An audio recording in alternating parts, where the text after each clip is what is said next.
Host कर, चालेल? Okay ma'am. आता तुम्हाला होस्ट कर.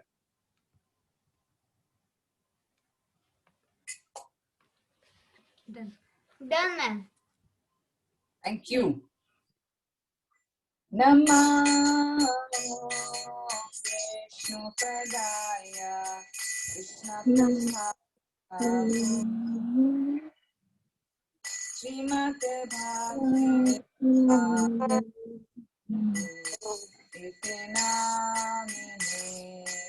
म्हणा आता सगळ्यांनी आपलं अनम्यूट करा सगळे. नमामि पदाय कृष्णपृष्ठाय भूतले श्रीमते भक्तिवेदान्त स्वामी नाम. आता दुसरं करूया. नमस्ते सरस्वती देवी गौरवाणी प्रचारिणे निर्विशेषा शून्यवादी पाश्चात्य देशतारिणे. आता सगळे अनम्यूट करून म्हणा प्लीज. नमस्ते सरस्वती देवी गौरवाणी प्रचारिणे निर्विशेषा शून्यवादी देशतारिणे. जय श्री कृष्ण चैतन्य प्रभु नित्यानंद श्री अद्वैत गदाधर श्रीवासादि गौर भक्तवृंद. प्लीज मना. जय श्री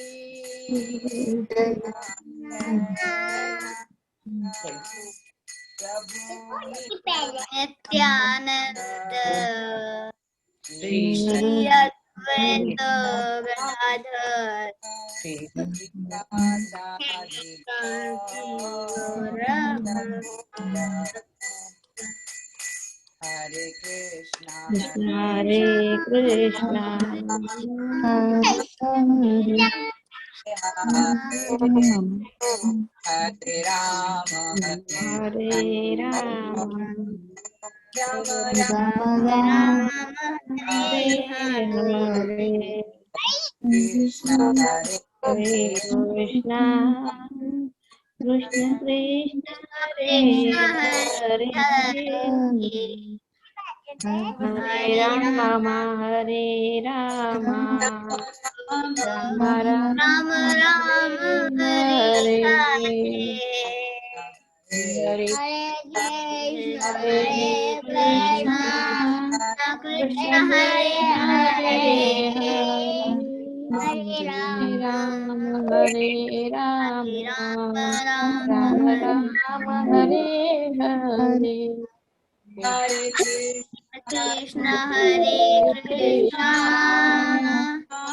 कृष्ण कृष्ण हरे हरे हरे राम राम राम हरे हरे कृष्ण कृष्ण हरे हरे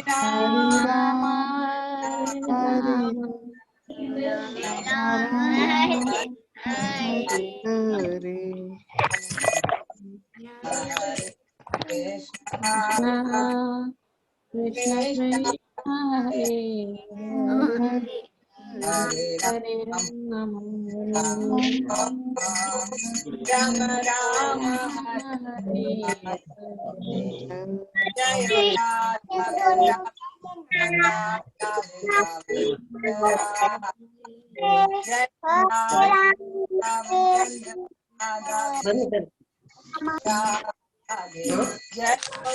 जगन्नाथ जगन्नाथ बलदेवा जय सुभद्रा माई जय जगन्नाथ जगन्नाथ बलदेवा जय सुभद्रा माई जय जय प्रभुपाद प्रभुपाद प्रभुपाद जय जय प्रभुपाद जय जय गुरुदेव गुरुदेव जय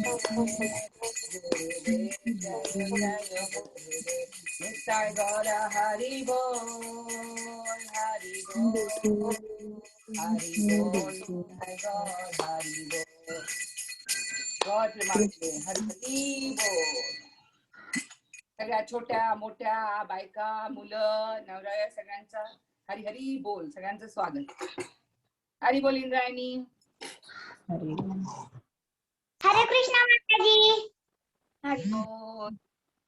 हरी बोल योगिनी माताजी. हरे कृष्ण माताजी. अंजली माताजी दिसत आहेत. हरे कृष्ण. हो हरी बोल. हरी बोल. ऋतुजा पण दिसते. हरी बोल ऋतुजा. हरे कृष्ण. त्यामुळे राधिका माताजी पण आल्या आहेत. अश्विनी माताजी पण दिसत आहेत. कोण आहेत बाबा? मनीषा धुमे माताजी बऱ्याच दिवसांनी आगमन झालं तुमचं. मृण्मय माताजी तुम्ही व्हिडिओ जोपर्यंत ऑन करत नाही मी कथा सुरूच करू शकत नाही. अजून कोण आहे बाबा आता? हा जुई. हरे कृष्ण माताजी. हरी बोल. हरे कृष्ण. हरे हा आवाज आला. अहो कारण सांगा ना. काय काय हरे बोल माताजी. काय म्हणतो? कारण सांगा ना. व्हिडिओ सुरू करत नाही तर मी सुरू करणार नाही. कारण सांगा. कारण तुमचा आशीर्वाद माताजींचा आज बर्थडे आहे. हॅपी कृष्णा कॉन्शियस बर्थडे माताजी. Thank you thank you. तुमचा सगळ्यांचा आशीर्वाद पाहिजे मला आज. हॅपी बर्थडे माताजी. Thank you thank you. हॅपी बर्थडे माताजी. Happy thank you. Birthday happy ma'am. Birthday. Happy birthday ma'am. Happy birthday. Thank you Sakshi. Happy birthday ma'am.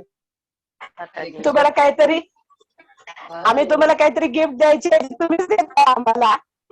Gift एवढंच आहे ना. तुम्ही सगळेजण येतात क्लासमध्ये. सगळ्यात मोठी गिफ्ट आहे. सगळ्यांचे हात माळ करायला गेले सगळ्यात मोठी गिफ्ट आहे. सगळे भगवंतांचं कीर्तन करतायत ही सगळ्यात मोठी gift खरंय. आहे. बाकी गिफ्ट तर काय आज जाईल राहील निघून जाईल. ही गिफ्ट कुठे जाणार आहे? निरंतर राहणार आहे. सुहासिनी माताजी हरी बोल. मॅम आज तुम्ही श्लोक हॅपी शिकवणार बर्थडे. ना? हॅपी हो, बर्थडे माताजी. Thank happy you, birthday thank you. माताजी. हरे कृष्ण. वाढदिवसाच्या आनंद शुभेच्छा. बस तुम्ही आशीर्वाद द्या की असंच आपल्या कुटुंब असंच वाढत जायला पाहिजे. इथं अनलिमिटेड हा? वाढणारच. बस झालं तेवढं. वाढणारच. थँक्यू.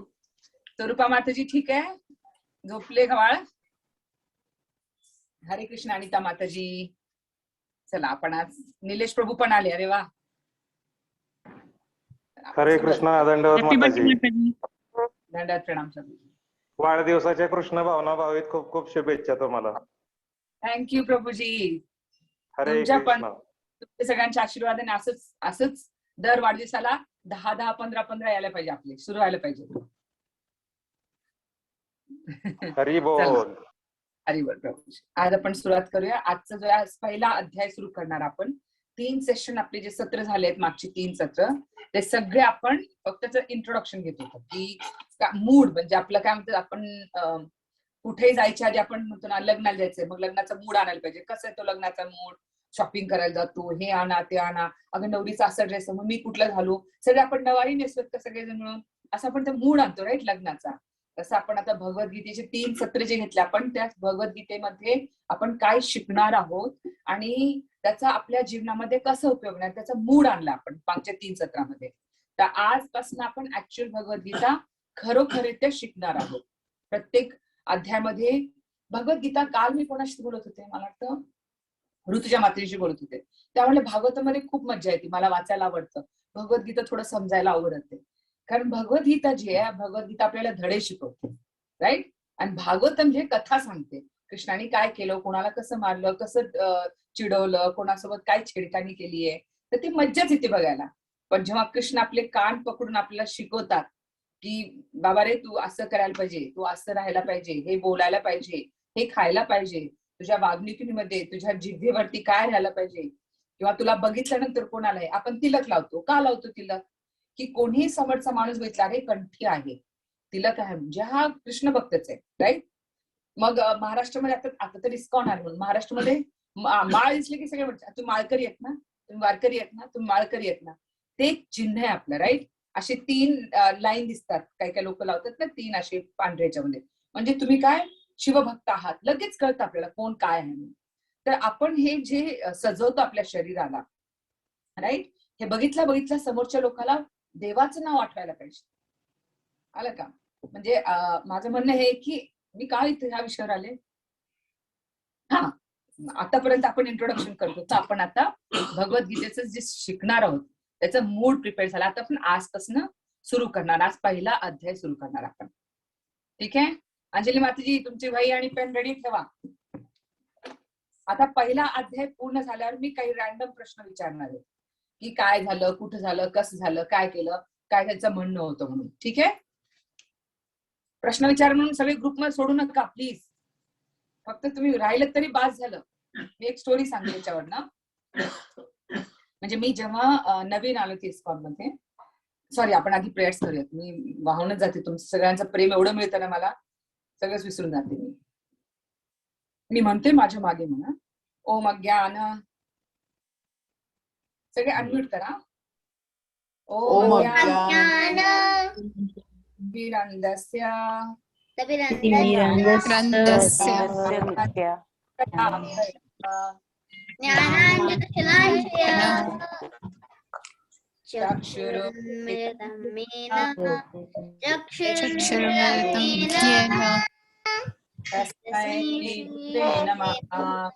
तस्मै श्री गुरुवे नमः. चैतन्य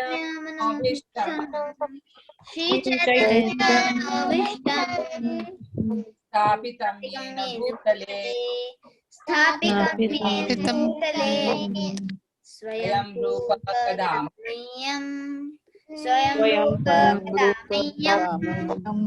केदार बेटा माझ्या नंतर म्हणत जा. तदा पदांती तदादि स्वपदान्तिकम् वन्देऽहं श्रीगुरु वन्देऽहं श्रीयुतापदकमलम् पदकमलम्. कोणास तरी खूप आवाज येते, थोडसा ज्यांच्या घरात आवाज येतो फक्त प्रार्थना होईपर्यंत थोडासा आवाज कमी ठेवा. मग आपण त्याच्यानंतर म्यूटच राहतो, तर थोडा 2-3 आठवडे प्रार्थना होईपर्यंत. एकदा प्रार्थना कळाल्या सगळ्यांना मग ते आपण सगळे सोबतच म्हणूया. प्रार्थना. साद्वैतम सावधूतम सावधूतम् परिरहितं कृष्ण चैतन्य देवम् परिजनसहितं कृष्ण चैतन्यदेवम् देवम् श्रीराधा श्रीराधा पादान् सहगना कृष्णपादान् सहगना ललितां श्रीविशाखान्वितांश्च विशाखा. हे कृष्णा करुणा सिंधु हे कृष्ण करुणा सिंधु जगत्पते जगत्पते गोपेश गोपिका कांत गोपेश गोपिकान्त राधा कांत नमस्तुते राधाकान्त नमस्तुते. नमस्तुते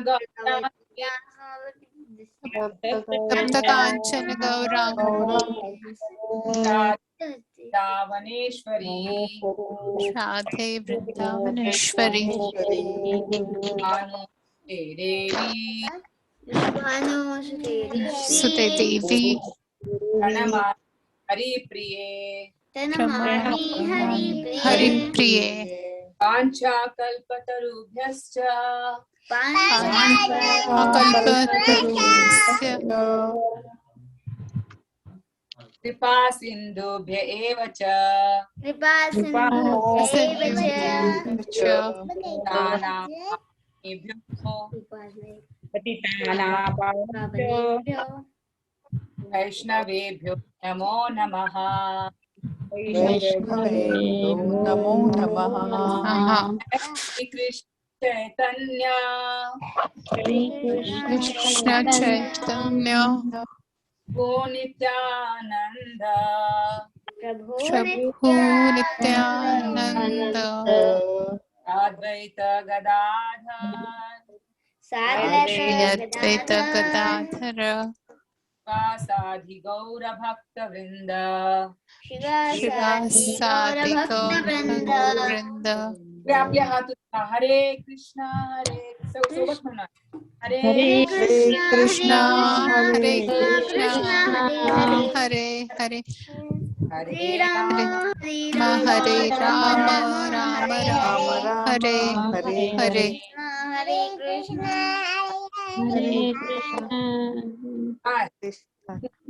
मूकं करोति वाचालं पंगुं लंघयते गिरिं यत्कृपातमहं वन्दे श्रीगुरु दीनतारिणं परमानंद माधव श्री चैतन्येश्वरं. चला आज आपण सुरू करूया. माझं म्हणणं हे होतं की प्रश्न विचारणारे काही शंका काही क्विज सारखं करणारे याचा अर्थ असं नाही की तुम्ही ग्रुप सोडून द्यायला पाहिजे. मी जेव्हा नवीन आले इस्कॉन मध्ये तर कुंजविहारीला पहिला नवीन म्हणजे पुण्यात नवीन आले त्यावेळेस तर कुंजविहारीला एक प्रोग्राम झाला होता आणि त्याच्यामध्ये एक बेंगॉलची कुणी प्रवक्ता आलेले, मला नाव आठवत नाही एक्झॅक्टली. तर त्यांनी एक स्टोरी सांगितली खूप सुरेख. ते म्हणे की एक नाव जी आहे आता जगन्नाथपुरीला त्या नावेत सगळे भक्त म्हणजे बसायचे आणि ते अलारनाथला जायचे कथा ऐकायला. रोज सकाळी सकाळी पळत पळत यायचे, नावेत बसायचं. ते नाव नदी का काहीतरी नाला असायचं, मला एक्झॅक्टली आठवत नाही ती स्टोरी. तर ते जाऊन कथेला बसायचे. तर रोज असं एक माणूस यायचा, पळत पळत पळत यायचा, नावेत यायचा. नाव सुरू झाले की थोड्या आणि तो असं डुलक्या मारत तिथे झोपायचा. परत सगळे उठून गडबड गडबड करून उतरून पळायला सुरू केलं. तो उठायचा आणि मग पळत पळत जाऊन त्या कथेमध्ये बसायचा. कथा जशी सुरू झाली थोड्या आणि परत तिथे डुलक्या मारून परत झोपायचा. तो सगळेजण महाप्रसाद आहे म्हणून म्हटले की उठायचा पटकन, तो मग प्रसाद घ्यायचा, परत नावेत येताना झोपायचं. असं हे रुटीन त्याचं महिना चालू झाला. एक दिवशी सगळ्यांना खूप राग आला, अरे आपण एवढं कष्ट करतोय, नावेत बसतोय, कीर्तन करत येतोय आणि आले की कथेमध्ये बसतो, सगळं आपण अशी बसून ऐकतो सगळं व्यवस्थित काय चाललं म्हणून, आणि हा ठोंब्या येतो नावेत बसतो, झोपतो, परत उठतो, परत येतो कथेमध्ये, परत झोपतो, खातो आणि परत येतो. झोपणं ह्याचं काम फक्त उठणं आणि झोपणंच आहे, हा काही करतच नाही. तर त्या प्रवक्त्याने इतकं सुरेख सांगितलं की नाव जी असती त्याच्यामध्ये सगळी माणसं असतात, मग बरेच काही ते नावला काय म्हणतात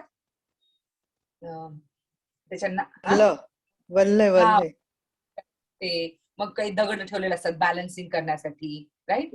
तर सगळेच असतात. नाव जेव्हा चालू होते तर ते दगडांना वगैरे आपण फेकून देत नाही, तर वल्लाला फेकून देत नाही किंवा कुठल्या माणसाला बाहेर नाही टाकत, सगळ्यांना बसवतो तो माणूस आणि शेवटपर्यंत किनाऱ्याला घेऊन जातो, राईट. तर त्यांचं म्हणणं होतं की जिवंत लोक आहेत जे आहेत ते पण बसतात त्याच्यात आणि दगडी धोंडी पण त्याच्यामध्ये ठेवलेले असतात नावे, ते दगडही ट्रान्सफर होतात, राईट, एका जागेवर दुसऱ्या जागेवर जातात. तसंच आपण जीवात्मा दररोज जर कथेमध्ये बसलो, आपलं काही 100% 100% लक्ष नसलं तरी कमीत कमी आपला जो आत्मा आहे तो भगवंतांचं नाव ऐकतो, राईट, कृष्ण ऐकतंय, राईट, राम म्हणून आले की ऐकतंय, राधे म्हटले की ऐकायला येतं, राईट.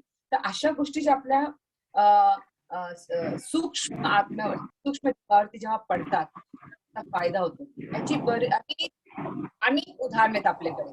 जेव्हा प्रल्हाद पोटात होता तर कयादू कुठं होती, तिथं नारदासोबत होते. नारद जेव्हा सांगायचे कयादूचं लक्षण होतं, पण प्रल्हाद ऐकत होते, राईट. तसं आत्मा जे ऐकत असतो, आपण जरी बाह्यरूपी जरी फुल्ली कॉन्शियस जरी नसले तरी आतमध्ये ऐकणं चालूच असतं. तर ते म्हणे आपण जो कोणी सगळे जे या क्लासमध्ये बसले 100% त्यांचं लक्ष नसेल, घरी जाऊन मला काम करायचंय, त्याच्यानंतर क्लास नंतर आता मी काय करू, माझा नेक्स्ट क्लास आहे, माझा अभ्यास आहे, माझा स्वयंपाक आहे, माझ्याकडे मैत्रीण येणार आहे, मला पाठ दुखते, थोडंसं आडवं पडा असं वाटते, या गोष्टी चालू असतात. पण याचा अर्थ असं नाही की भगवंत तुमच्या तुम्ही जे प्रयत्न करताय त्याच्याकडे लक्ष नाही देणार. भगवंत बघतात, अरे एवढं असून सुद्धा ही व्यक्ती प्रयत्न करतेय, क्लासमध्ये बसून ऐकण्याचं, माझी कथा ऐकायला प्रयत्न करतेय, तर भगवंत त्याच्याने खूप प्रसन्न होतात.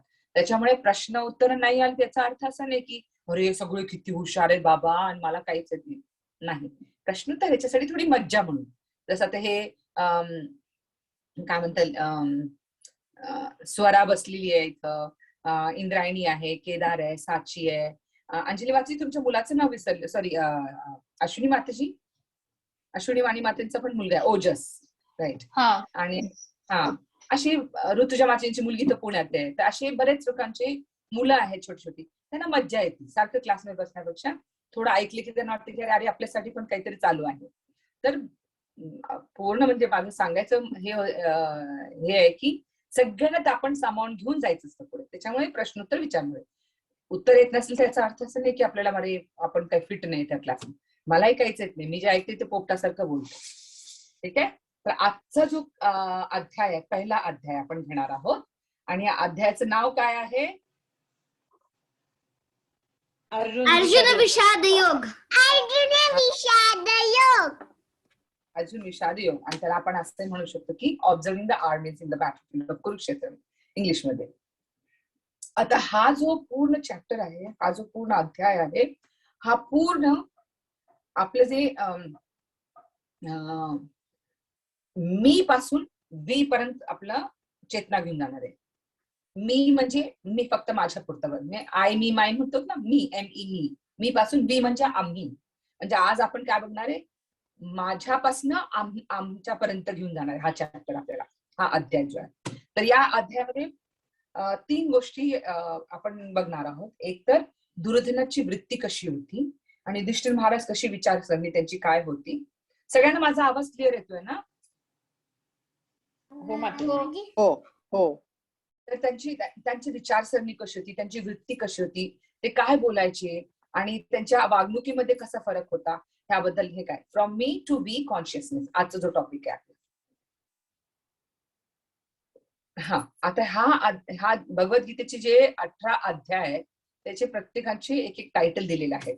पहिला जो आहे observing the armies on the battlefield of Kurukshetra. मग त्याच्यानंतर अशी सगळे इंग्लिशमध्ये, थोडा वेळ लागतोय, चालूच आहे आपला. पहिला आणि दुसरं झालेलं आहे मला वाटतं पीपीटीस, आणि लवकरच ते पीपीटीस टाकू आपण. पहिला जेव्हा आपण अध्याय बघतो त्याच्यामध्ये हा एकमेव श्लोक आहे ज्याच्यामध्ये धृतराष्ट्र बोलतात. धृतराष्ट्र, मी सगळ्यांना महाभारत बघितलं, सगळ्यांनी बघितलं महाभारत. थोडस बॅकग्राऊंड म्हणून मी याची स्टोरी शॉर्ट मध्ये सांगते.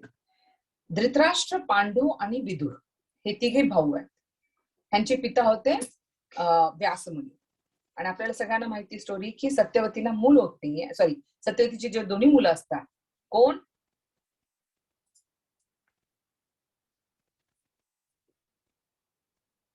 सत्यवतीचे 2 मुलं, विचित्रवीर्य आणि चित्रांगद आणि विचित्रवीर्य. हे काय कारण असतं पण आता डिटेल मध्ये नाही घेणार, वरती जाऊया आपण. विचित्रवीर्य आणि चित्रांगद यांच्याकडनं कुठलंही वंश मिळत नाही त्यांना, म्हणजे मूल होत नाही त्यांच्यापासून. तर अंबालिका आणि अंबिका ह्या काय करतात, मग त्यांना मग सत्यवती म्हणते की भीष्माला तू लग्न कोणी? भीष्म म्हणते नाही, मी तर लग्न करणारच नाही, कारण मी तुमच्यासाठीच मी व्रत घेतलं होतं की मी अजन्म ब्रह्मचारी राहणार आहे आणि या सिंहासनावरती जो कोणी बसेल त्याची मी सेवा करणार. हे मी ऑलरेडी घेतलं, आता मी ते तोडणारच नाही, शक्यच नाही माझ्याकडनं. मग सत्यवती खूप दुःखी होते आणि मग त्यांना लक्षात येते की एकदा व्यास म्हणून त्यांना, व्यास पण सत्यवतीचे पुत्र आहेत. ते कधी जेव्हा प्रसंग येईल मी ते सांगेन की कसं पराशर मुनी आणि सत्यवतीपासून व्यास मुनींचा जन्म झालाय, तर मी नंतर सांगेन. तर आता व्यास मुनींनी सांगितलं की आई तुला कधीही माझी गरज असेल, तू फक्त मनात एकदा माझा विचार आण, मी तुरंत तिथं पोहोचेल लगेच. तर मग सत्यवतीने व्यास मुनींचा म्हणजे ध्यान लावलं की तू लवकर ये पुत्र, मला तुझी मदत हवी आहे. आणि व्यास आले. त्यावेळेस व्यास तपस्या करत होते. आल्यानंतर मग त्यांनी भीष्म आणि सत्यवती म्हणतात की विचित्रवीर्य चित्रांगद पुत्र न देताच या जगातनं निघून गेले. आता आपलं हे जे आहे कौरवांचं कुरु वंश कसं चालायचं, तुझं कुरु नाव होतं त्याचं, कौरव पुढे येतात. मग कसं चालायचं ते म्हणतात व्यास म्हणला तू तुझ्या शक्तीने माझ्या सुनेंना मूल दे.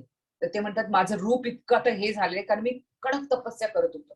तपस्या म्हणजे ते शेविंग वगैरे करून छानपैकी शॅम्पूला करून जेल लावून नाही बसत ते ना. तपस्येला बसत म्हणजे ऊन, पाऊस, वारा, कशाच त्यांच्याकडे लक्ष नसतं. त्याच्यामुळे कसं होतं, ते उग्र स्वरूप झाल्यासारखं होऊन जातं त्याचं. म्हणजे ते काय धुळीनी, उन्हानी किंवा तापनी त्यांचं शरीर हे होते, दाढी वगैरे वाढलेली, केस जटा झालेले, भीतीदायक होत जाते.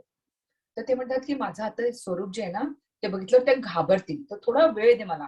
पण सत्यवती म्हणजे उतावळी म्हणतात ना, तसं झाले. नाही नाही, मला आता मूल हवंच माझ्या सुनांकडनं.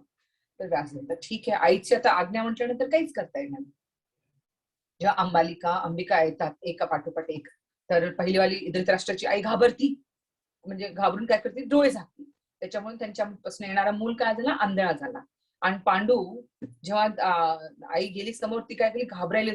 तिला सांगितलं की डोळे झाकून, कारण पहिला मुलगा आंधळा झाला आता, तर दुसरीला सांगितलं तू डोळे झाकायचे नाही. ती बिचारी डोळे नाही झाकली, पण ती कापायला लागली, तिच्या मनामध्ये भीती वाटली. त्याच्यामुळे मुलगा जो आहे थोडासा वीक झाला, तो पांढरट असं झालेला.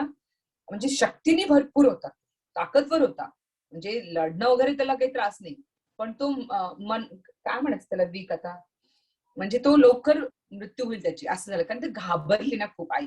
मग मनातून दुर्बल होता. दुर्बल होता बेटा, दुर्बल इन द सेन्स मग तो वीक झाला. तर इथं काय करतात मग नंतर ह्या दोघींना परत सत्यवती म्हणते नाही, आता 2दा चूक झालेली आहे, तुम्ही अजून एकदा प्रयत्न करा. तर त्यावेळेस काय होतं, मग ते म्हणतात, दोघे म्हणतात नाही आता शक्य नाही, काय करायचं. मग त्यांची जी विदुरची आई असती, ती एक नौकराणी म्हणता येईल आपल्याला, त्यांची सेवा करणारी एक स्त्री असते. मग तिला पाठवून देतात दोघी जण मिळून.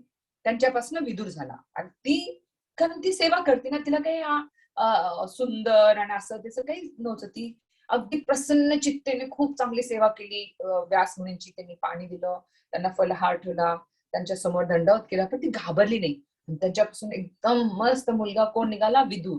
इतका हुशार की अख्खं धृतराष्ट्राचं जे राज्य होतं सगळं विदुरमुळे चालायचं, इतके विदुर हुशार होते. तर हे 3 भावंड होते.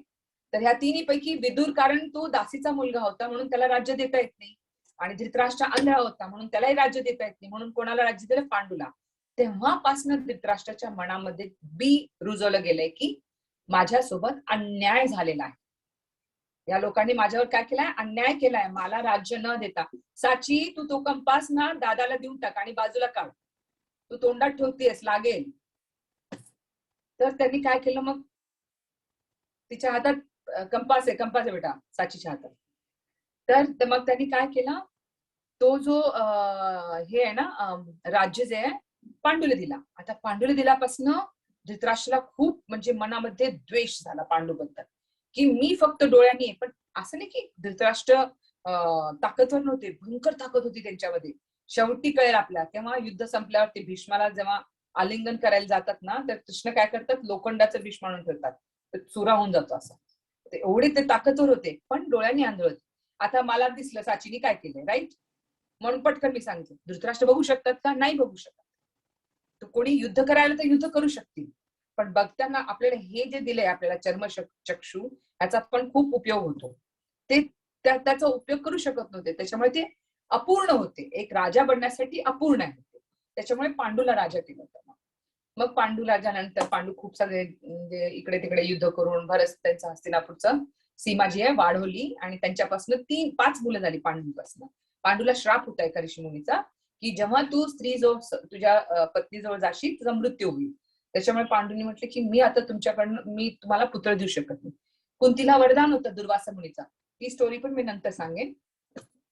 दुर्वासा मुनींनी त्यांना दिलं की तू जेव्हा मंत्राने तू कुठल्याही देवी देवतांना बोलवशील, त्या देवतापासून तुला पुत्र प्राप्ती होईल. तर कुंती महाराणी ते आठवलं आणि ती म्हणे की नाही, आपल्याला पुत्र प्राप्त होऊ शकतात. मग पांडू म्हणतात की तू आव्हान करायला सुरुवात कर. मग कुंती महाराणी आव्हान करते. मग पहिला पुत्र होतो युधिष्ठिर, धर्मराज युधिष्ठिर म्हणतात त्यांना, धर्म प्रतिष्ठान असतं ते. त्याच्यानंतर त्यांना झाला भीम, धर्मपुत्र युधिष्ठिर. येस. आणि दुसरे झाले भीम, वायुपुत्र झाले. तिसरे अर्जुन, इंद्रचे पुत्र झाले. मग त्याच्यानंतर मग ते म्हणे की बासा तेवढेच. मग माद्री म्हणते मला पण पुत्र व्हायची इच्छा आहे, मला पण आई बनायचंय. मग त्यांच्याकडनं काय होतात, माद्रीकडनं नकुल आणि सहदेव, ते अश्विनी कुमारची मुलं आहेत ते दोन्ही. आणि कौरवांचं काय झालं, मग गांधारी पण गर्भवती होती, पण गांधारीचं काय झालं, त्याला माहित होती की ही गर्भवती आधी आहे. तर धृतराष्ट्र खूप आनंदित होता की माझा पुत्र होईल आणि तोच राज्य करेल, कारण पहिला पुत्र जो होईल ना तो सर्वात मोठा पुत्र घराचा, तर त्यालाच राज्य मिळेल. तर धृतराष्ट्राला कॉन्फिडन्स होता खूप की माझा पुत्रच राज्य बनेल. झालं काय की युधिष्ठिर महाराज आधी जन्मले आणि मग धृतराष्ट्राला खूप राग आला. तर गांधारी रागात आपल्या पोटावरती खूप मारते आणि तिच्या पोटातनं गोळा निघतो मोठा. आता ते पुत्रच नाही झाले, ती घाबरली, कारण गांधारीला महादेवचं आशीर्वाद होता की तुला 100 पुत्र होतील म्हणून. आणि ती म्हणे हे महादेवाचा आशीर्वाद कधी चुकीचा होऊ शकत नाही, भगवंतांनी दिलेला आशीर्वाद कसं चुकीचा होऊ शकतो, नाही होऊ शकत काय. त्यांना विश्वास होता की नाही मला पुत्र होणारच. मग ती रडायला लागली आणि नंतर मग व्यास मुनी आले, त्यांनी त्या गोळ्याचे 100 तुकडे केले. त्यांना एक बहीण पण होती दुष्यला, 101 टोटल. तर 100 तुकडे करून त्यांना मग मंत्रांनी माठात ठेवून मग त्यांच्यापासून मूल झाले. तर आणि झालेला मूल जो धृतराष्ट्र दुर्योधन जेव्हा जन्माला आला त्यावेळेस सगळीकडे खूप ढगाळ वातावरण, काळे ढग, आरडाओरड, गाढवं ओढायला लागलेत आणि किंचाळ्या ऐकू येत आहेत. असं म्हणजे सगळं दूषित वातावरण सांगता येईल. अनऑस्पिशियस, शुभ नव्हतं, अशुभ सगळं होतं. तेव्हा विदुरला लगेच कळलं. विदुर म्हणते अशुभ. तर विदुरनी सांगितले की धृतराष्ट्राला की हा जो पुत्र आहे हा घातक आहे, ह्याला जिवंत ठेवूच नका. हा जर जिवंत राहिला तर सगळं तुमचं जे कुरु वंश जे ते नष्ट होणार आहे. तर त्याला एक पुत्र जरी गेला तर तुमच्याकडे 99 पुत्र अजून आहेत. पण धृतराष्ट्राची आसक्ती जी होती ती नाही गेली. मग त्यांनी म्हटलं नाही मी नाही मारू शकत असं. तर मला म्हणजे ते रेडी होते कशासाठी की माझा मुलगा जिवंतच राहायला पाहिजे. मग तशा पद्धतीनं दुर्योधन हा जिवंत होता आणि तो सुरुवातीपासूनच काय केलं आपल्याला सगळ्यांना माहितीये. मग इथं एक दिवशी पांडूजवळ मग माद्री जातीये पांडूजवळ, तिला खूप म्हणजे प्रेम येतं. मग त्याच्यामध्ये पांडूंचा मृत्यू होतो. आता कुंतीही राहिली 5 पुत्रांसोबत जंगलमध्ये, कसं स्त्री एकटी नाही आणू शकत ना काही. जेव्हा स्त्री एकटी असते तर परपुरुषांचं लक्ष जातं त्यांच्यावरती. मग त्या काय करतात की त्या हस्तिनापूरला येतात सगळ्या 5 मुलांना घेऊन. त्यांचं स्वागत होत नाही, फक्त भीष्मामुळे स्वागत होतो पण कशा प्रकाराने. मी म्हटलं ना एकदा उदाहरण दिलं, आपण कोणाच्या घरी जातो आलात का तुम्ही, बरं वाटलं तुम्ही आलात का, दारातच समजा ते उभी असतील तर ते स्वागत झालं का आपलं, स्वागत नाही. एकदम मिठी मारून आणि बोल किती दिवसांनी तुम्ही बघितलंच नाही, छान झाला तुम्ही आलात, म्हणजे त्यांना मनापासून आनंद झाला. आपल्याला कळतो कोण आपल्याला मनापासून स्वागत करतं आणि कोण म्हणण्यासाठीच म्हणतं म्हणून. तर मग असं झाल्यानंतर मग त्यांनी काय केलं की तरी कोणती महाराणी राहिली तिथं. आणि नंतर काय झालं, आता ह्या कौरवांना खूप, आणि मग ते द्रोणाचार्य त्यांची पण स्टोरी मी महाभारताचे एक कॅरेक्टर सेपरेटली सांगू शकते नंतर. तर द्रोणाचार्य जेव्हा गुरु म्हणून येतात, गुरु म्हणाल्यानंतर कौरवांना आणि पांडवांना ते कुलगुरु म्हणजे त्यांचे शिक्षक गुरु झाले. त्यांना शस्त्र अस्त्र हे सगळं विद्या देणारे गुरुकुल दिसतात. मग ते देत असतानाच त्यांना लक्षात आले की पांडव जे खूपच म्हणजे स्पष्ट विचाराचे, कपट नाहीये त्यांच्याकडे आणि ते कोणाबद्दलही काही वाईट विचार करत नाही, हे लक्षात त्यांच्या लगेच आलं. मग काय झालं, आता ह्याच्यामध्ये कौरवांना खूप राग यायचा की पांडवांना काही शिकवलं तरी. आणि मग ह्यांनी कट रचला, कोण, दुर्योधन आणि शकुनी सोबत. त्यांनी भीमला मारायचा प्रयत्न केला, त्याला विष पाजलं खीरमध्ये आणि त्याला पाण्यात ढकलून दिलं. पण पाण्यात मध्ये तो नाग लोकला गेल्यानंतर त्यांनी 10,000 हत्तींची ताकद मिळाली, ते कारण त्यांचे पूर्वज होते. त्याच्यानंतर पण त्यांनी काय केलं, पांडवांना मोठे झाल्यानंतर लाक्षागृहाला पाठवलं, तिथे त्यांनी आग लावली. पण विदुरांनी काय जाताना एक हिंट दिला होता युधिष्ठिर महाराजांना, जर जंगलमध्ये आग लागली तर काय होतं, मग उंदीर काय करतो, तो बिळातनं पळून जातो. हे त्यांनी हिंट देताच मग त्यांनी एका माणसाला पाठवलं, त्यांनी ते खोदून तेवढ्या वेळामध्ये मग पांडव तसे सुटले. मग द्रौपदीच्या स्वयंवरानंतर पांडवांचं उघडकीस आलं. त्याच्यानंतर पण पांडव जेव्हा आले तर द्यूत क्रीडामध्ये त्यांना फसवलं, द्रौपदींचं वस्त्रहरण केलं, त्यांचं सगळं राज्य घेऊन टाकलं. त्याच्यानंतर त्यांना 13 वर्ष बाहेर पाठवून दिलं. मग त्यांनी सगळे हे झाल्यानंतर पण तो समाधानी नव्हता दुर्योधन.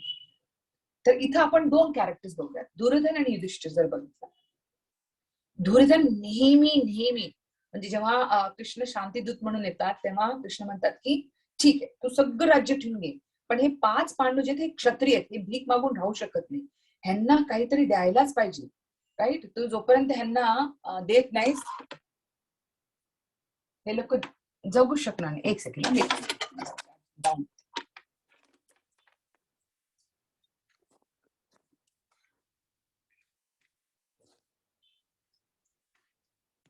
जोपर्यंत त्यांना काही राज्यभर देणार नाहीस तर हे जगू शकणार. कारण क्षत्रियांचं काय, त्यांना युद्ध करणं आणि स्वतःचा निर्वाह करणं, लोकांची रक्षा करणं, हे त्यांचं हेच आहे.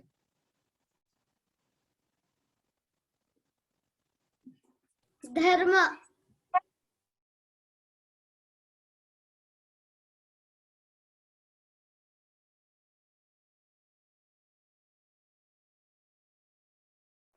मग युधिष्ठिर महाराज हा आणि पांडव जे आहेत ते क्षत्रिय असल्यामुळे त्यांना नाही जमणार ना भीक मागणं किंवा एक संन्यासांसारखं नाही होणार, कारण तो त्यांचा धर्मच नाही येतो.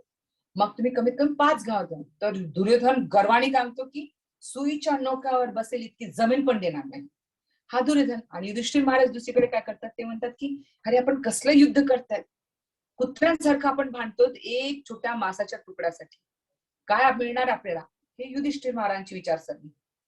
तर असं जे आहे ह्यांच्या दोघांच्या विचारसरणीमध्ये खूप फरक होता. दुर्योधन नेहमी मला, माझं, आमचं हे चालत, सॉरी माझं माझं माझं, मला काय, I me mine, I me mine सारखं. आणि इकडे युधिष्ठिर महाराजांनी काय केलं, एकदा गंधर्व काय करतात, दुर्योधन जेव्हा, केदार बेटा तुझा व्हिडिओ ऑफ करशील का थोडासा, थँक्यू. गंधर्वांनी काय केलं होतं, ह्यांच्यावरती काय म्हणतात, दुर्योधन एकदा काय करतो, असंच खिल्ली उडवायला कोणाची, हे लोक जेव्हा जंगलात होते 12 वर्षांना हे होतं ना, वनवास करायचं होतं, तर त्यावेळेस त्यांची खिल्ली उडवण्यासाठी आम्ही किती आनंदित आहोत, आमच्याकडे किती काय काय आहे, आम्ही किती मज्जेत राहतो असं दाखवायला. कधी कधी मुलांमध्ये भांडणं होतं तेव्हा पण म्हणतात ना, बघ बघ तुझ्याकडे नाही, माझ्याकडे बघ आईस्क्रीम आहे, किती टेस्ट आहे, माझ्या आईने दिलंय, असं करतात ना, तसं तो दुर्योधन आला होता करायला. तर त्यावेळेस गंधर्व लोकांना तो छेडतो त्यांच्या हे ना गंधर्व, तर त्यावेळेस ते अटॅक करतात. मग दुर्योधनला पकडतात आणि त्याला बांधून ठेवतात. तर त्यावेळेस भीम खूप खुश होतो, बरं झालं, हे असेच ह्यांना असंच व्हायला पाहिजे. तर त्यावेळेस काय झालं, पण काय म्हणतात त्याला, युधिष्ठिर महाराज म्हणतात नाही नाही हे चुकीचं आहे, असं करायला नको. कारण ह्याच्यामुळे काय होईल माहिती का, लोकांना वाटेल आपण वेगळे आहोत, आपण एकच कुटुंबाचे आहोत, ते 100 आणि 5 असे वेगळे नाहीत, आपण 105 पुत्र आहोत कुरुवंशाचे. आपण त्यांना जाऊन सोडूयात, आपलं नंतरचं नंतर होईल, आपण त्याच्यामध्ये पडू नये. भीष्माला आवडत नाही, सॉरी भीमाला आवडत नाही ते, पण तरीही इथं विचारसरणी काय, आपण 105, ते 100 आणि आपण 5. आणि तिथं दुर्योधन काय म्हणतात, ते वेगळे, ते काय पांडव आहेत, आपण कौरव आहोत, राईट, हे एक आहे. आणि दुसरी गोष्ट, कृष्णाला कधीही दुर्योधन जाऊन काही सल्ला घेत नाही. त्याला कृष्ण म्हणजे एक ग्वाला म्हणजे त्याला काय म्हणतात, गवळीचा मुलगा, गवळी असल्यासारखं.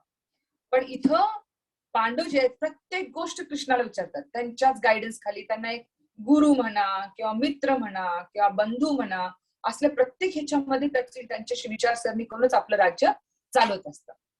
तर हे झालं फरक सगळ्यांमध्ये. आता आज आपण भगवद्गीतामध्ये जी सुरुवात करणार आहोत, भगवद्गीतेला मी मागे पण गीता सांगितलं होतं, मध्ये जे आहे भक्ती, कर्म, भक्ती आणि ज्ञान, असं तिघांचं समन्वय आहे. भक्ती खूप खूप खूप म्हणजे महत्वाची, मौल्यवान आहे, म्हणून त्याला मध्ये ठेवलं. मी तुम्हाला एकदा तिजोरीची पण हे सांगते, एक्झाम्पल सांगते. आपल्याकडे काही खूप महत्वाचं मौल्यवान वस्तू असेल तर आपण काय करतो, तिजोरीत ठेवतो. तसं भक्ती ही खूप मौल्यवान वस्तू आहे, त्याच्यामुळे त्याला तिजोरी म्हणजे मध्ये ठेवलेलं आहे. ठीक आहे, आता आपण आजचं सुरू करू.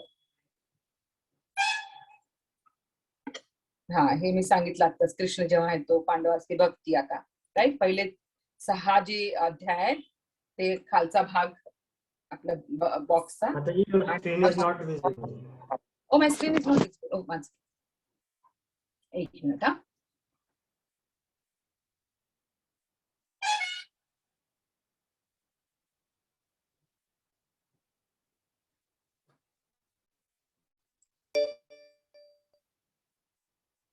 आणि मी सुरुवातीपासून मी दाखवले, दिसलं नाही वाटतं कोणाला. आता दिसायली मॅम. ओके ओके ओके, ना. थँक्यू केदार, तू खूप मदत करत राहतो मला. स्क्रीन दिसते आता तुम्हाला? येस माताजी. मला काय दिसत नाही माताजी. Screen means only screen is visible, PPT is not visible. PPTs are not visible. 1 second.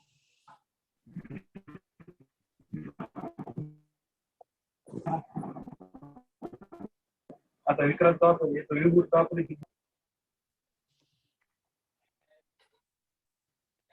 एक मिनिट हा. हरी बोल. एक मिनिट हा.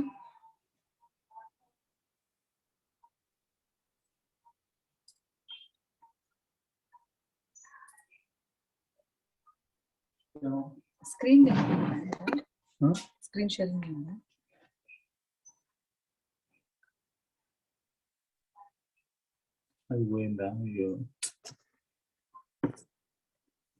एक मिनिट unmute होऊन जाईल. Zoom केलं.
हरे कृष्णा. एक मिनिट हा.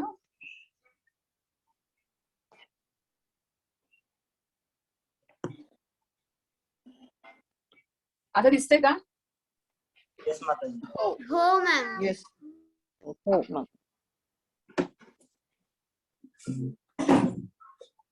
तर हा जो चॅप्टर आहे, सॉरी, हा जो विभाजन केलेला आहे, पहिले 6 जे अध्याय आहेत ते बॉक्सचा खालचा कव्हर म्हणता येईल. मधला जो आहे भक्ती आहे, कारण ते खूप इम्पॉर्टंट आहे. आणि वरची जे आहेत most shining jewel inside the box म्हणून वरची जे आहे ते ज्ञान आहे, ते झाकून ठेवलं आपण असं. आता आपण एक एक श्लोक वाचूयात. खूप सुरेख आहे की का गीतेला एवढं महत्व दिलं आहे. आदि शंकराचार्य ज्यांना आपण म्हणतो की ते का आले ते मी नंतर सांगेन. बरेच काही गोष्टी मध्ये मध्ये सांगत जाईल मी छोट्या स्टोरी रूपामध्ये.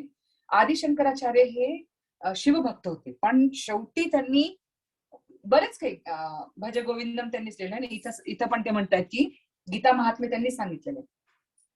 गीता शास्त्रमिदं पुण्यम यः पठेत् प्रयतः पुमान् विष्णुपादमवाप्नोति भय शोकादिवर्जित. भगवद्गीता जी आहे हे जितके आपले कष्ट म्हणतात ना, जे काही प्रॉब्लेम्स आहेत आपल्या जीवनामध्ये आणि जे काही अँझायटीला काय म्हणायचं, परेशान होतो आपण काही काही ह्याच्यामध्ये. अँझायटी, मला खूप अँझायटीज येतो बाबा, जे काय असतील आपल्या जितके काही कष्ट आहेत, जे काही त्रास आहेत, ताप आहेत आपल्याला, फक्त विष्णूच्या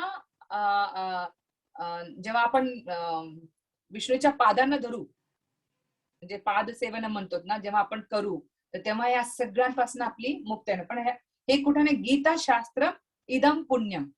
गीता शास्त्र इदम पुण्यम म्हणजे गीता भगवद्गीतेचे जे शास्त्र आहे ते पुण्य म्हणजे आपण त्या पुण्यात जायचं नाही. पानपोई लावणं, हॉस्पिटल लावणं, त्या पुण्यात नाही. पुण्य म्हणजे भगवत धाम जाण्यासाठी. पठेत प्रयतः पुमान म्हणजे पठेत म्हणजे काय, रोज वाचन केल्याने, ध्यानपूर्वक. आता इथे भगवद्गीता दिव्य साहित्य आहे जो इसे ध्यान पूर्वक पढ़ता है और इसके उपदेशों का पालन करता है वह भगवान विष्णु का आश्रय प्राप्त करता है, जो की समस्त भय तथा चिंता आहे, भय आणि चिंतांपासून आपल्याला भगवद्गीता मुक्त करते. याचा अर्थ नाही की आपल्याला कधी जीवनात त्रास नाही होणार. त्रास जरी आले तर त्याचा सामना कसा करायचा त्याच्यासाठी आपण तत्पर होऊन जातो. गीताध्ययनशीलस्य प्राणायाम परस्यश्च नैव सन्ति हि पापानि पूर्वजन्म कृतानि च. ह्याच्यात सांगितले की गीताध्यायनशीलस्य प्राणायाम परस्यच म्हणजे काय आता की यदि कोई भगवत गीता को पूर्ण निष्ठा आणि गंभीरतेने जेव्हा आपण त्याला वाचू, राईट. मी एक स्टोरी सांगितली गीता सर मध्ये की एक ब्राह्मण असतो, त्याला वाचता येत नाही पण तो रडत होता, पण दररोज तो भगवद्गीतेला घेऊन बसायचा. तो काय करायला, निष्ठा आहे त्याची की मला भगवद्गीता वाचायलाच पाहिजे, माझ्या गुरूंनी मला सांगितलंय. तेवढी गंभीरता होती त्याच्यामध्ये. वाचता लिहिता येत नव्हतं पण तो दररोज बसायचा. मग अशा व्यक्तीवरती 100% 100% भगवंतांची कृपा होणार की नाही? कृपा होणारच. आणि त्याच्यानंतर काय होईल, त्याचे जितके दुष्कर्म आहेत, जे काही त्यांनी वाईट केलेले आहेत, त्याच्या त्या रिॲक्शन किंवा त्या फळांपासून त्याची काय, त्या रिॲक्शनचा किंवा फळांचा त्याच्यावरती प्रभाव पडणारच नाही. पापानी, आणि तो पापानी दूर होऊन पूर्वजन्म कृतानीच, म्हणजे तो परत काय होईल, त्याच्या रिॲक्शनचा तो कारणीभूत नाही राहणार त्याच्यामध्ये. म्हणजे आपण असं म्हणू शकतो की भगवद्गीता वाचल्याने काय होईल, आपल्यामध्ये एक दया येईल, आपल्यामध्ये दुसऱ्यांबद्दल आपल्यामध्ये एक ताकद येते. कुठलाही काही अडचणी आल्या तर त्याला मी कसं समोर जाणार आहे, मन शांत राहील, राईट. आपण मोक्षच्या मार्गाला लागू. मग आपल्याला प्रत्येक गीतेच्या अध्यायामधून आपल्याला एक एक गायडन्स मिळतो, आपल्याला म्हणजे मार्ग मिळायला सुरुवात होते आपल्याला.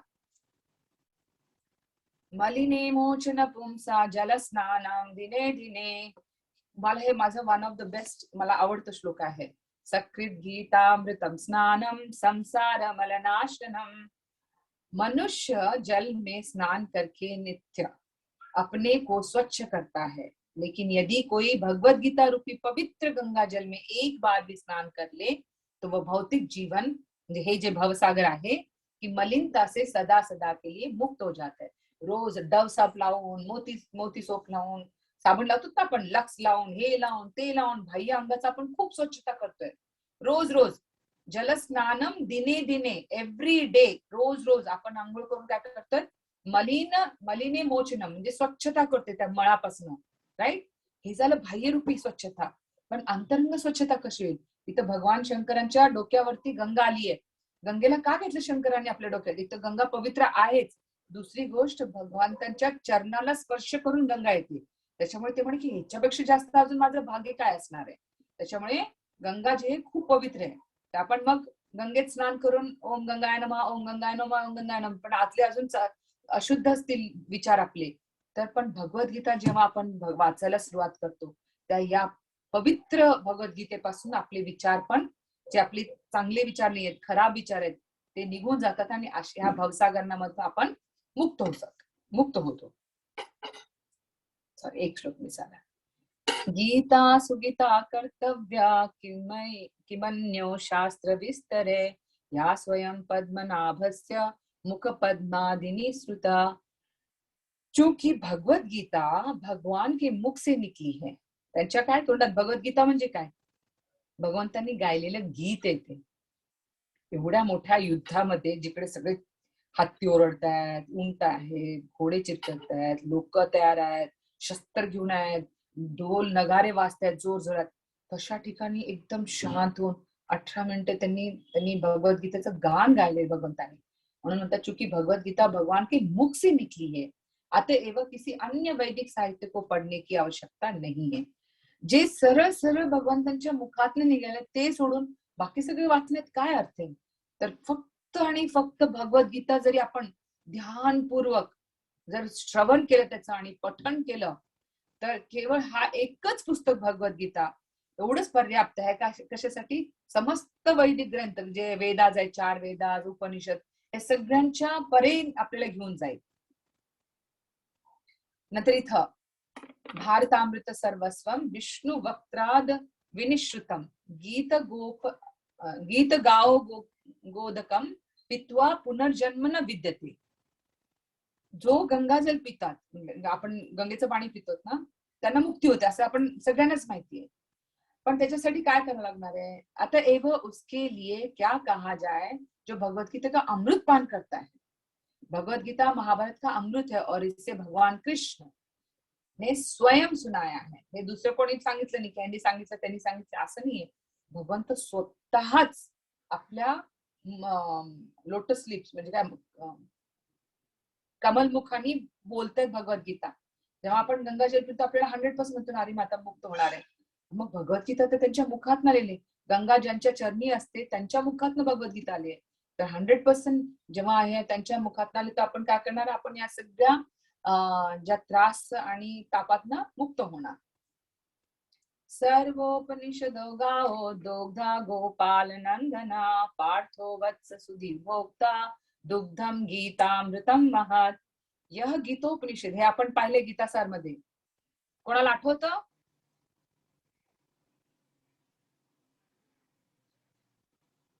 यह गीतोपनिषद भगवत गीता जो समस्त उपनिषदों का सार है, गाय के तुल्य है.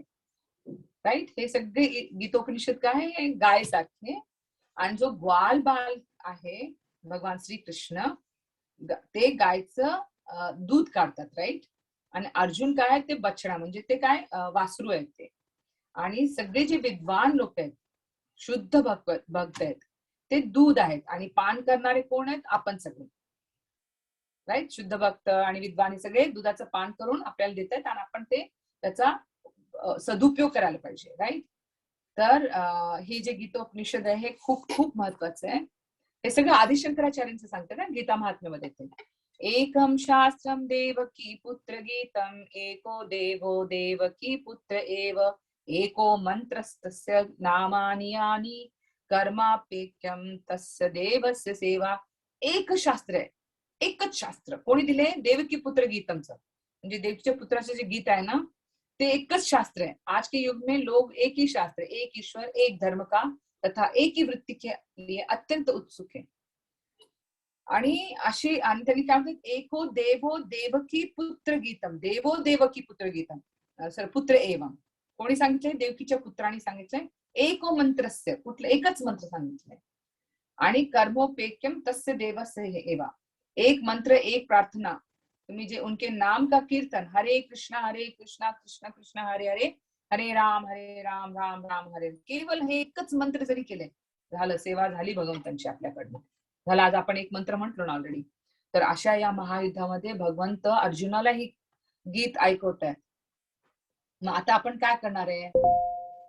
ह्याच्यामध्ये पहिले जे 6 आहेत, लर्न टू वर्क, कसं काम कार्य करायला पाहिजे, आपलं कर्म काय असायला पाहिजे. नंतर मग कृष्णाचं प्रेम म्हणजे भक्तीबद्दल आहे. मग लास्ट शेवटचे 6 जे अध्याय आहेत ते या जगतामध्ये असताना कसं राहायला पाहिजे, आपण कसं जगायला पाहिजे त्याबद्दल सांगतात. आता पहिला श्लोक आहे. सगळ्यांना स्क्रीन दिसते? मनु मॅम हा एक मिनिट. केदार, मला हे श्लोक ना बेटा सगळ्यांना शिकवायचे, तर मी ब्रेक करून शिकवेन. ओके. थँक्यू बेटा, थँक्यू. ऍक्च्युली केदार आणि साचीला इतके श्लोक येतात भगवद्गीतेचे अगदी स्पष्ट उच्चारण. हा, तर आता सगळ्यांनी अनम्यूट करा. आपल्याला हा श्लोक बाय हार्ट करायचा, शिकायचंय. तर मी तुकडे तुकडे करून देते. मग नंतर एकदा ट्यून मध्ये बसलं की मग एकदा कधीही वाचलं की तुमच्या लक्षात येईल हे पाठ होऊन जाईल. प्लीज अनम्यूट करा सगळेजण. धृतराष्ट्र उवाच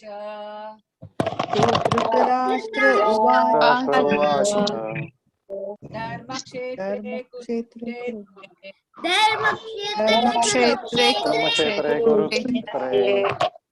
समवेतायुयुत्सव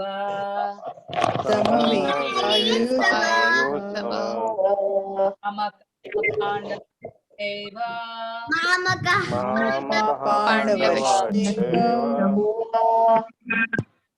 कुर्वत संजय कुर्वत संजय धर्मक्षेत्रे कुरुक्षेत्रे कुरुक्षेत्रे समवेतायुयुत्सवा समवेतायुत्सव पांडवाश्चैव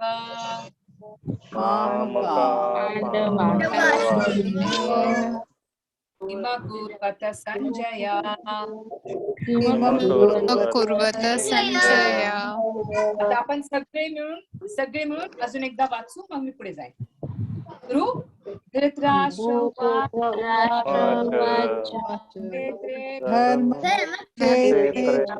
कुरुक्षेत्रे समवेताय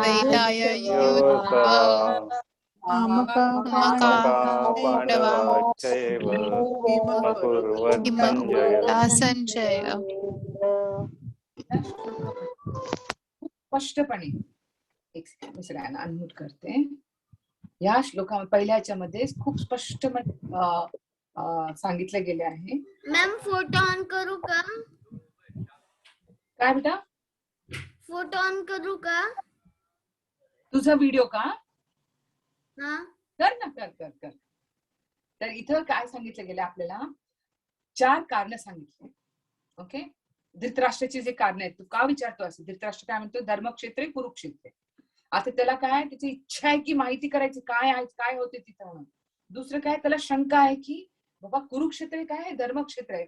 पुढे मी सांगेन काल कुरुक्षेत्राला धर्मक्षेत्र सांगतात, ते मी तू लिहून घेऊ शकतात. आणि तिसरी गोष्ट काय, त्याला भीती आहे की अशा ठिकाणी युद्ध होते जे धर्मक्षेत्र आहे.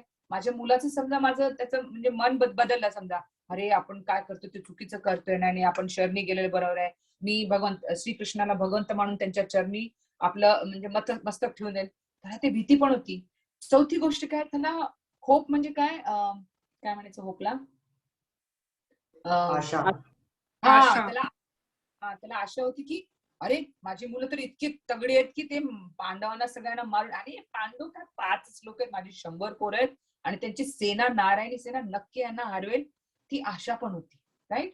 त्याच्यामुळे हे 4 कारणामुळे धृतराष्ट्र काय केला, मग त्यांनी संजय धर्मक्षेत्र कुरुक्षेत्र समवेतयुत्सव मामका पांडवाश्चैव, माझी मुलं आणि पांडवांची मुलं किमकुर्वत संजय, काय करतात तिथं म्हणून.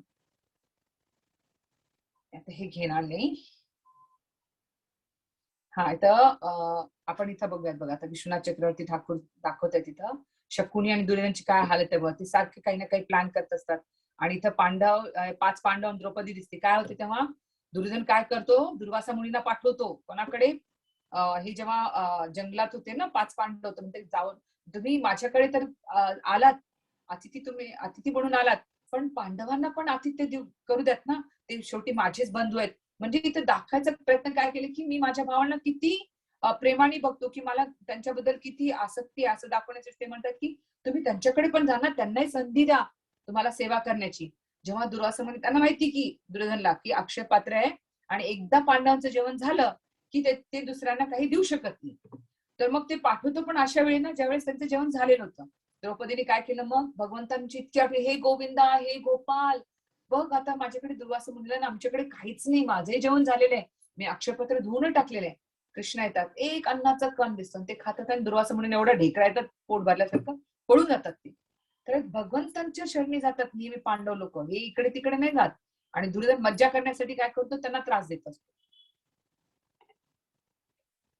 हा, इथं काय म्हटलंय की इथं विश्वनाथ चक्रवर्ती ठाकूर आणि श्रील प्रभुपाद म्हणतात की जेव्हा आपण धान लावतो, राईट, धान लावल्यानंतर काय होते तिथं गवत पण उगतं, राईट, इकडे तिकडे खूप सारं गवत येते. मग आपण बायका लावतो, जे शेतकरी त्यांना कळले आता, ते काय करतात, ते सगळे एक्स्ट्रा जे गवत आहेत, बीड्स म्हणतात त्याला, राईट, ते गवताने काय होते, धान उगत नाही, त्याच्याने झाडांना त्रास. आपण घरच्या गार्डन मध्ये पण जर गवत उगवतं आपण काढून फेकून देतो, कारण त्या झाडाला वाढू देत नाही, ते त्याला मिळणारं सगळं जे काही न्यूट्रिशियस व्हॅल्यू आहे ते सगळं मातीत ते स्वतःच घेतात आणि झाडाला वाढू देत नाही. तर हे जे कौरव आहेत, हे सगळे त्या बीड्स म्हणजे काय, ते गवतासारखे, आगाव गवत म्हणतात ना, जे काही कामाचे नाहीत त्याच्यासारखे आहेत. आणि पांडव जे आहेत ते झाडासारखे आहेत, त्याला वाढू देणार नाही, त्याला सारखं त्रास देणार आहेत. तर विश्वनाथ चक्रवर्ती ठाकूर ते म्हणतात. श्रीमद भागवतामध्ये कुरुक्षेत्राला खूप महत्व दिलंय, कारण कुरुक्षेत्रामध्ये हे कुरु राजाच्या नंतर त्याचं नाव पडलंय कुरुक्षेत्र. तिथे त्यांनी तपस्या केली होती. आणि इंद्राने पण काय केलं, राजा कुरूने जेव्हा तिथं तपस्या केली की त्यांनी आशीर्वाद दिला. काय, इथं जो कोणी प्राण सोडेल तो डायरेक्ट कुठे येईल, स्वर्गात. हे इंद्राने तिथं वरदान दिलेलं आहे. इथं जो कोणी प्राण सोडेल कुरुक्षेत्रामध्ये कुरु राजांना की तो स्वर्गात येईल. अशी ही जागा काय खूप धर्मक्षेत्र. कारण आता धृतराष्ट्र करायला लागले की अरे सगळं आठवायला, अरे ही जागा तर खूपच पुण्य जागा आहे, राईट. आणि इथं मुद्गल ऋषींनी पण खूप तपस्या केली, पृथ्वी महाराजांनी पण तपस्या केली होती.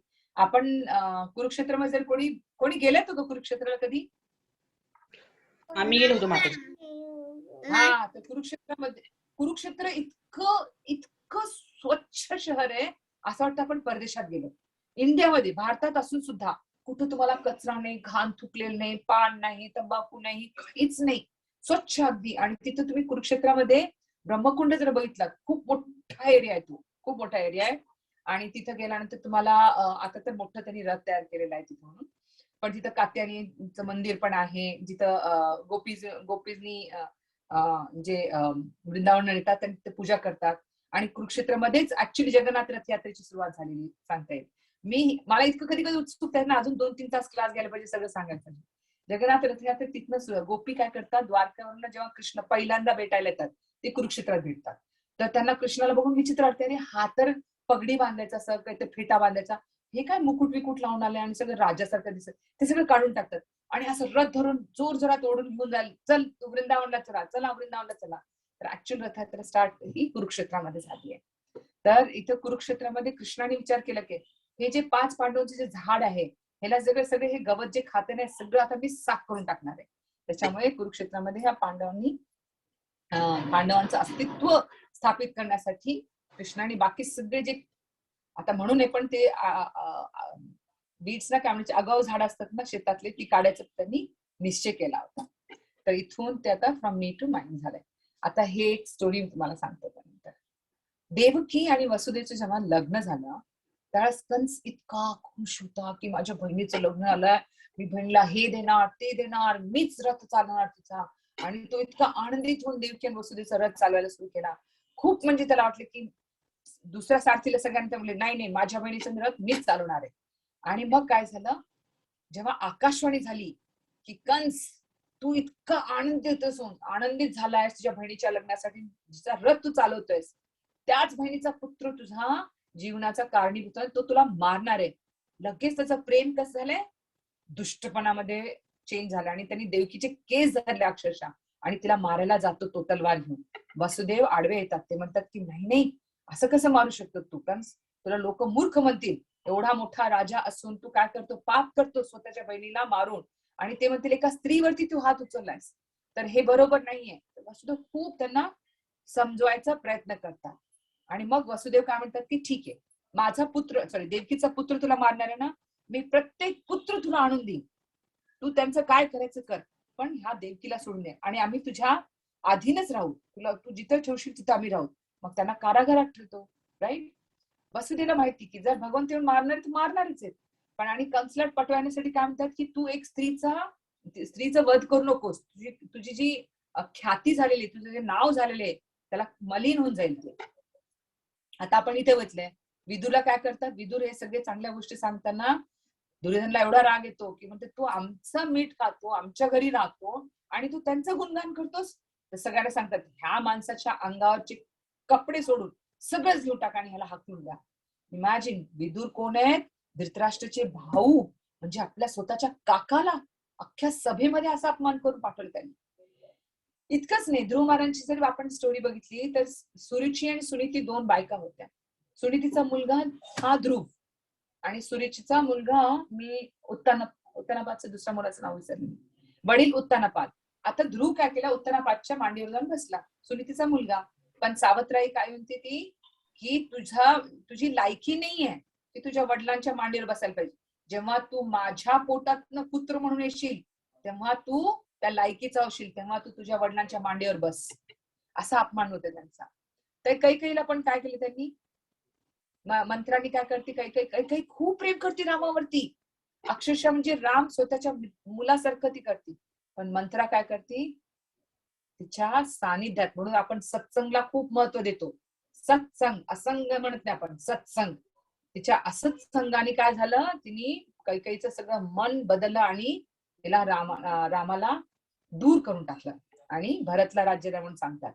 नंतर युधिष्ठिर महाराजांचा इथं बघा यक्ष प्रश्न, सगळ्यांना माहिती ना यक्ष प्रश्नामध्ये काय होतं, 5 भाऊ पाण्यासाठी शोधायला जातात, पाणी पिताना यक्ष येतात, ते म्हणतात माझ्या पाण्याला हात लावू शकत नाही. भीम म्हणतो माझ्यासारखं कोणी आहे का, कोण मला अडवू शकतो, ते पाण्याला जातात, ते लगेच तिथं बेहोश एक मागे एक पडतात. युधिष्ठिर, मी फार फास्ट चालले, या गोष्टी मी परत परत सांगेन स्टोरीज, काही मिस होणार नाही कोणाचा.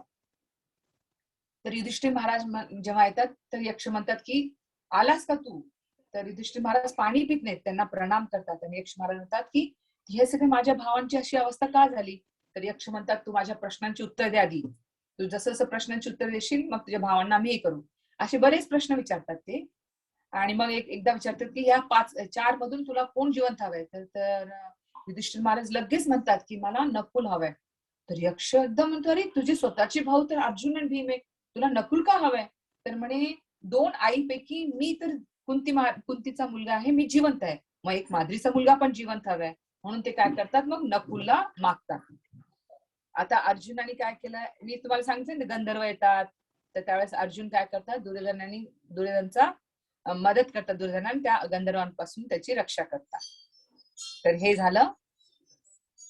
आपण आता हिंदू मुस्लिम भांडणं होतात, ब्लॅक अँड व्हाईट, हा काळा आहे, हा गोरा आहे, हा म्हणजे हा काय म्हणतात श्रीमंत आहे, हे गरीब आहे. आपण हॉटेलच्या बाहेर ती मुलगी बसते बघा, गरीब आहे, श्रीमंत आहे, हा शिकलेला आहे, ती अनाडी आहे, हे सगळे बघतो.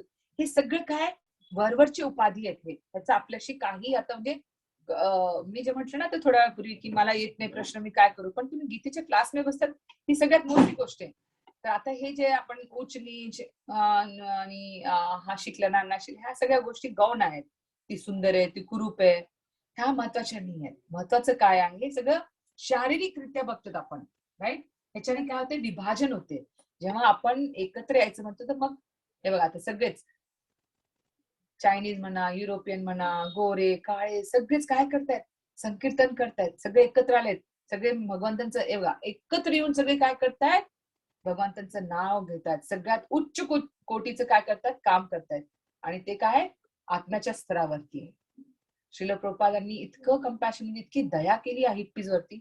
मी आता सांगेन मध्ये मध्ये एखाद स्टोरी श्रील प्रभुपादांची, तर तेव्हा लक्षात येईल की श्रील प्रभुपादांनी इतकी दया केली या लोकांवरती की सगळे जे असे अस्ताव्यस्त होते, ज्यांना काहीच कल्पना नव्हती जीवन काय आहे, कसं जगायला पाहिजे, आणि इकडे तिकडे पिऊन पडून राहायचे सगळे, त्या सगळ्यांना एकत्र आणून त्यांनी जीवन कसं जगायला पाहिजे आणि भगवंत कोण आहे हे सगळं शिकवलं.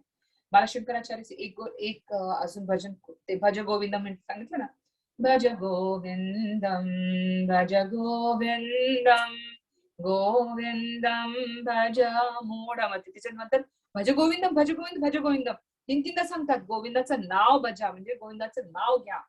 आणि त्याच्यानंतर संप्राते सम निहिते काले नाही नाही रक्षती तुभ्यम तरंते.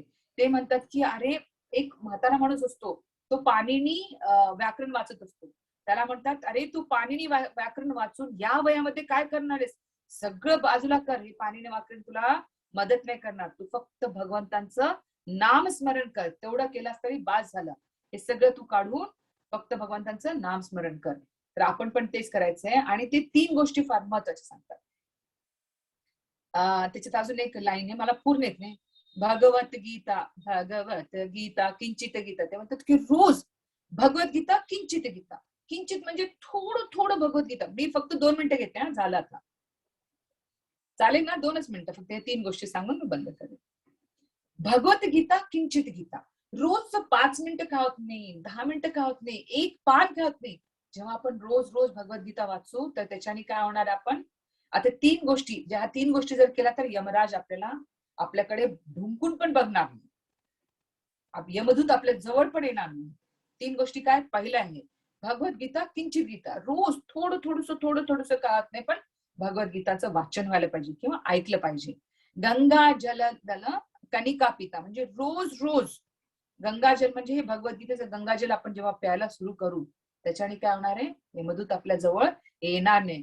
चक्रिते प्रियारा मुरारी म्हणजे काय, जेव्हा आपण भगवंत, मुरारी म्हणजे कोण? श्रीकृष्णच आहेत ना. जेव्हा भगवंतांचं आपण स्तुती करतो, भगवंतांबद्दल ऐकतो, भगवंतांबद्दल सांगतो, भगवंतांचं नामस्मरण करतो, त्याच्याने काय होणार आहे? कुठलेच राक्षस किंवा कुठलेच यमदूत आपल्या जवळ येणार नाही. त्यांची हिंमतच होणार नाही ना. एवढं रक्षण केलं आपण सगळ्याच्या आपल्या स्वतःच, तर ते कसं काय? तर भगवद्गीता ही खूप खूप महत्वाचं आहे, ज्याचा उल्लेख त्यांनी इथं महाभारताच्या मधोमध आलेला आहे आणि भीष्म पर्व मध्ये याचा उल्लेख येतो. तर आजचं आपलं एक सत्र इथं आपण थांबूयात. कोणाला काही प्रश्न असतील तर विचारा, आणि ज्यांना जायचंय ते जाऊ शकतात, कारण उशीर झाला, 3:40 झाले ऑलरेडी. हा ना अनिता मातेची, उशीर झालाय ना? हा, कोणाला काही प्रश्न आहे? आणि प्लीज माताजी, मुलांचा क्लास कधी पासून सुरू होणार आहे? मला फक्त 4च नाव आले, केदार, साची, इंद्रायणी आणि स्वरा आणि बस स्वरा, एवढीच 4च मुलांची नाव आली. ऍक्च्युअली माझा तर लहान आहे, पण माझ्या मैत्रिणीला सांगितलं होतं, तर ती म्हणे हो माझ्या मुलासाठी सांग म्हणे. मला तुम्ही ग्रुपवरती जरी टाकलं किंवा पर्सनली जरी टाकले मुलांची नावं चालतील. तर मग मी माझ्याकडे रेडी आहे, मी रेडी आहे, मला मुलं द्यायची फक्त. अच्छा ठीक. हा, तर आजचा क्लास कळाला ना? सगळी शांत आहेत एकदम? येस माताजी. हो मॅम. हो माताजी. तर काही प्रश्न असतील तर विचारू शकता. आणि आज आपण काय काय घेतलं? आपण भगवद्गीतेचं महात्म्य काय आहे आणि भगवद्गीता काय इम्पॉर्टंट आहे. आणि प्लीज ग्रुपवरती 1 माळ, अर्धी माळ, फक्त माळेत हात घातलं असं जरी टाकली तरी मला खूप आनंद होईल. मी बीड बॅग मध्ये हात टाकला, जपमाळेमध्ये हात टाकला, मी आज बीड बॅगला हात लावलो, एवढे जरी टाकली तरी अचीवमेंट आपल्यासाठी. तर प्लीज जप करा सगळेजण. ग्रुपवरती मेसेज येतोय 6:30 ते 7 पर्यंत. मी 6 वाजल्यापासूनच ऑनलाईन असते मंदिरात. मी 6लाच ऑन करते, कोणी येऊ शकता. आणि ते जे 10 मिनिटाचा क्लास आहे भगवद्गीता, ते खूप छान आहे, खूप सुरेख आहे, खूप छान असतं, खरंच छान. मुकुंदान प्रभू खूप सुरेख सांगतात. तर प्लीज अटेंड करा. एवढं 1 ड्रॉप, आता म्हटलं ना त्यांनी, गंगा जल नल कनिका पिता, राईट? भगवद्गीता किंचित गीता, थोडीशी गीता. तर प्लीज असं करा. आणि तुमच्यामुळे माझं वाचन होतंय, मला खूप काही शिकायला मिळते. सगळ्यांचा धन्यवाद. हरे कृष्ण. धन्यवाद माताजी, धन्यवाद. हरे कृष्ण माताजी. आणि कोणाला काही डाऊट्स असतील तर सगळ्यांनी अंजली माताजींना कॉन्टॅक्ट करा, त्यांच्याकडे नोट्स आहे. अंजली माताजी ही मला फसवणारे पोरगी एक दिवशी. काय झालं अंजली माताजी? आवाज बंदच करून टाकला तुम्ही. नाही, माझंच आता कितपत येणं होईल मला सांगता येत नाही, कारण माझी म्हणजे सुनेचं आता बाळपण येतंय म्हणून. हो, जय. प्रार्थना करूयात. हो, कधी आहे date? आता 27 जुलै. हो, हो. अरे वा. मला झाल्यानंतर माताजी वरती कळवा, आम्ही त्यांच्यासाठी प्रार्थना करू. येस येस येस येस 5-10 मिनिटं आपण कीर्तन करूया. येस. हो येस, चालेल चालेल, नक्की. पण म्हणजे मला कितीपत जॉईन करायला जमेल सांगता येत नाही माताजी, प्लीज एक्सक्यूज मी. तुमची ड्युटी वाढलेली आहे तिकडे. हा हा, चालेल. ओके. फक्त आमच्याकडनं आम्ही प्रार्थना करूया बाळासाठी. हो हो, ओके. थँक्यू माताजी. चला, हरे कृष्ण.